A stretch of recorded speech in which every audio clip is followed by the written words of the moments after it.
Baik, Assalamualaikum warahmatullahi wabarakatuh. Perkenalkan, nama saya Dio Parabas, NIM 150. Di sini saya akan menjelaskan tentang kerangka kerja perencanaan kurikulum. Nah, jadi teman-teman, dalam perencanaan kurikulum diperlukan adanya kerangka kerja umum agar perencanaan kurikulum tersebut tersusun secara sistematis dan terorganisasi. Kerangka ini berisi semua interrelasi yang terdapat dalam perencanaan kurikulum. Kerangka kerja atau framework ini mencakup model, ide, dan harapan sebuah perencanaan kurikulum. Nah, berdasarkan pemikiran dan teori Taylor pada tahun 1950, kemudian Henrik pada tahun 1950, Edward King pada tahun 1950 sampai dengan 1957, dan Robert Harnack pada tahun 1968, kerangka kerja perencanaan kurikulum itu dapat diuraikan sebagai berikut. Yang pertama yaitu fondasi, kemudian yang kedua yaitu tujuan atau goals, yang ketiga yaitu general objective, dan yang keempat adalah decision screen. Nah, teman-teman, fondasi itu adalah pendidikan berdasarkan 3 daerah fondasi yang luas, yaitu filsafat, sosiologi, dan psikologi, yang berhubungan dengan kebutuhan individu maupun masyarakat. Nah, perencanaan kurikulum berhubungan dengan fokus spesifik dan subjek daerah fondasi tersebut. Kemudian tujuan atau goals. Area yang paling luas dari kerangka kerja kurikulum adalah definisi tujuan pendidikan secara menyeluruh. Berdasarkan 3 daerah fondasi tadi, tujuan umum goals yaitu menyajikan tujuan atau purpose yang dikembangkan pada berbagai jenis wilayah, yaitu meliputi nasional, provinsi, kabupaten atau kota madya, dan masyarakat luas. Kemudian selanjutnya yaitu general objective. Tujuan umum yaitu menyajikan berbagai tujuan yang mengalihkan kegiatan belajar mengajar sejalan dengan tingkat perkembangan siswa dari anak-anak sampai dengan dewasa, sehingga program pendidikan sejalan dengan tingkat perkembangan siswa tersebut. Dan kerangka kerja yang terakhir yaitu decision screen. Jadi di sini guru atau pihak perencana kurikulum perlu mempertimbangkan 5 daerah yang akan mempengaruhi keputusan atau decision mereka, yaitu yang pertama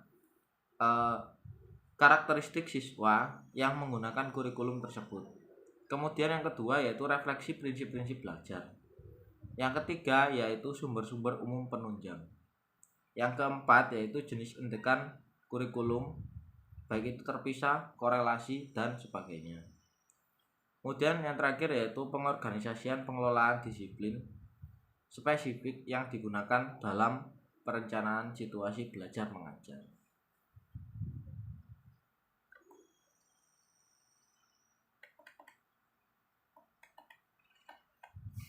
Nah, dalam slide selanjutnya yaitu penerapan konsep perencanaan guna menentukan tujuan, konten, aktivitas belajar, sumber belajar, dan evaluasi belajar. Jadi secara umum itu perencanaan dalam kurikulum itu perlu pertimbangan kebutuhan masyarakat, karakteristik pembelajaran, dan lingkup pengetahuan. Menurut hierarki keilmuan, siswa dengan karakteristik tersebut memiliki 2 kemungkinan, yaitu meneruskan ke jenjang pendidikan yang lebih tinggi atau terjun ke dunia kerja serta masyarakat. Nah, dalam hal ini ada 5 objek penting yang saya bahas, yaitu yang pertama tujuan. Perumusan tujuan belajar diperlukan untuk meningkatkan kemampuan siswa sebagai anggota masyarakat dalam menjalin hubungan timbal balik dengan lingkungan sosial, budaya, dan lain sebagainya. Jadi untuk mencapai tujuan tersebut, penyelenggara sekolah itu berpedoman pada tujuan pendidikan nasional. Sumber dari tujuan yaitu aim, goal, maupun objektif.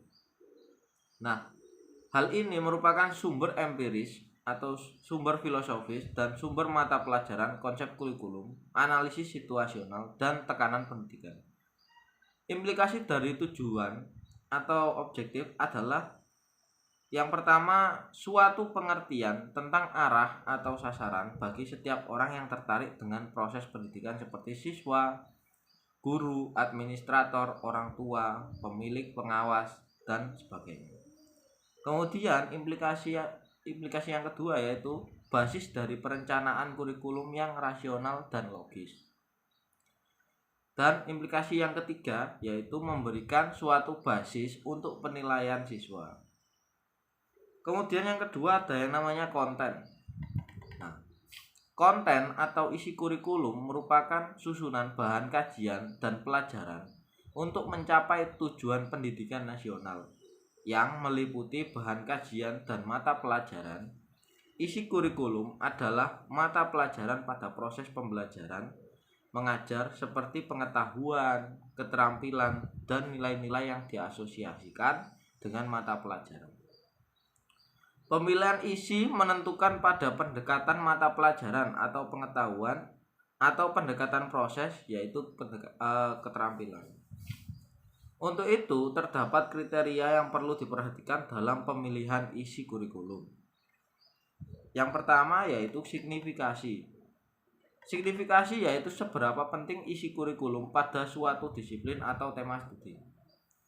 Kemudian yang kedua yaitu validitas. Nah, validitas itu berkaitan dengan konteks keautentikan dan keakuratan isi dari kurikulum tersebut. Kemudian yang ketiga ada relevansi sosial, yaitu berkaitan dengan isi kurikulum dengan nilai moral, cita-cita, permasalahan sosial, isu kontroversial, dan sebagainya untuk membantu siswa menjadi anggota efektif dalam masyarakat. Kemudian selanjutnya ada utility atau kegunaan atau daya guna. Nah, berkaitan dengan kegunaan isi kurikulum dalam mempersiapkan siswa menuju kehidupan yang bebas. Kemudian yang kelima ada learnability atau kemampuan untuk dipelajari yang berkaitan dengan kemampuan siswa dalam memahami isi dari kurikulum. Kemudian yang terakhir yaitu ada minat. Yang mana minat ini berkaitan dengan minat siswa terhadap isi kurikulum tersebut. Nah, penerapan konsep perencanaan yang ketiga ada aktivitas belajar. Aktivitas belajar dapat didefinisikan sebagai berbagai aktivitas yang diberikan pada pembelajar dalam proses pembelajaran. Aktivitas belajar ini didesain agar memungkinkan siswa memperoleh muatan yang ditentukan, terutama maksud dan tujuan kurikulum yang dapat tercapai berkaitan dengan aktivitas belajar. Kemudian harus diperhatikan juga strategi belajar yang efektif yang dapat dikelompokkan. Salah satunya yaitu pengajaran atau epositori. Nah, pengajaran atau epositori itu merupakan penjelasan rinci yang melibatkan pengiriman informasi dalam arah tunggal dari suatu sumber ke pembelajar. Contoh dari pengajaran ini adalah ceramah, demonstrasi, kemudian tugas membaca, presentasi audio visual, dan lain sebagainya. Kemudian yang kedua ada pengajaran interaktif. Nah, pada hakikatnya pengajaran ini sama dengan pengajaran ekspositori. Perbedaannya dalam pengajaran interaktif terdapat dorongan yang disengaja ketika terjadi interaksi antara guru dan pembelajar yang biasanya berbentuk pemberian pertanyaan. Pada dasarnya dalam pendekatan ini pembelajar lebih aktif dan keterampilan berpikir ditingkatkan melalui unsur interaktif. Kemudian yang ketiga yaitu pengajaran atau diskusi kelompok kecil. Karakteristik utama dari strategi ini melibatkan pembagian kelas ke dalam kelompok-kelompok kecil yang bekerja relatif bebas untuk mencapai suatu tujuan tertentu. Nah, di sini peran guru itu berubah dari seorang pemberi pengetahuan menjadi koordinator aktivis dan pengarah informasi. Yang keempat yaitu pengajaran inquiry atau pemecahan masalah. Ciri utama dari strategi ini adalah aktifnya pembelajar dalam penentuan jawaban dari berbagai pertanyaan serta pemecah masalah. Pengajaran inquiry biasanya melibatkan pembelajaran dengan aktivitas yang dilaksanakan secara bebas dengan cara berpasangan atau kelompok yang lebih besar. Kemudian yang kelima, yang terakhir yaitu strategi belajar mengajar lainnya. Nah, dalam strategi belajar mengajar lainnya ini, yang relatif lebih baru adalah cooperative learning, community service learning project, master learning, dan project approach. Kemudian penerapan konsep perencanaan yang keempat yaitu sumber belajar. Nah, menurut Melsak dan Gunawardana berpendapat bahwa sumber belajar yang dapat digunakan sebagai bahan pembelajaran memiliki beraneka ragam jenis dan bentuknya. Sumber belajar itu bukan dibuat hanya untuk dalam bentuk cetakan seperti buku, teks, tetapi dapat memanfaatkan sumber belajar lainnya seperti radio, komputer, email, video interaktif, teknologi komputer, multimedia, dan lain sebagainya, yang dapat digunakan untuk meningkatkannya terjadinya interaksi dan umpan balik antara pendidik dan siswa. Nah, sumber atau biasa disebut resource digunakan untuk mencapai sebuah tujuan pendidikan tersebut. Salah satu contohnya adalah buku dan bahan cetak lainnya, kemudian perangkat lunak komputer, kemudian kaset video dan film, dan lain-lain sebagainya. Nah, penerapan konsep perencanaan yang terakhir yaitu evaluasi hasil belajar. Evaluasi atau biasa disebut dengan penilaian dilakukan secara bertahap, berkesinambungan, dan bersifat terbuka. Menurut pendapat Tyler, evaluasi itu berpusat pada upaya untuk menentukan tingkat perubahan-perubahan yang terjadi terhadap hasil belajar siswa.